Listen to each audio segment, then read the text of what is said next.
میری تقریر کا 5واں حصہ خطے کے بعض ممالک کے رہنماؤں اور بااثر طبقات کے نام ہے۔ ہمارے 15 ہمسایہ ممالک کے ساتھ زمینی یا سمندری سرحدیں مشترک ہیں، اور ہم ہمیشہ ان سب کے ساتھ گرم جوشی اور تعمیری تعلقات برقرار رکھنے کے خواہاں ہیں۔ تاہم دشمن نے گزشتہ برسوں کے دوران ان میں سے بعض ممالک میں آہستہ آہستہ اپنے فوجی اور مالی اڈے قائم کر لیے ہیں تاکہ خطے پر اپنی بالادستی کو یقینی بنا سکے۔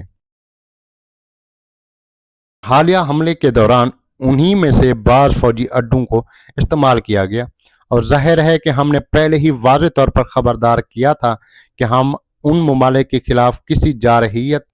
کے بغیر صرف انہی اڈوں کو نشانہ بنائیں گے۔ آئندہ بھی ہمیں اس عمل کو جاری رکھنا پڑے گا، اگرچہ ہم اب بھی اپنے ان ہمسایہ ممالک کے ساتھ دوستی اور اچھے تعلقات کی ضرورت پر یقین رکھتے ہیں۔ ان ممالک کو چاہیے کہ وہ ہمارے عزیز وطن پر حملہ کرنے والے جارحین اور ہمارے عوام کے قاتلوں کے بارے میں اپنا موقف واضح کریں۔ میں انہیں مشورہ دیتا ہوں کہ وہ ان اڈوں کو جلد از جلد بند کر دیں،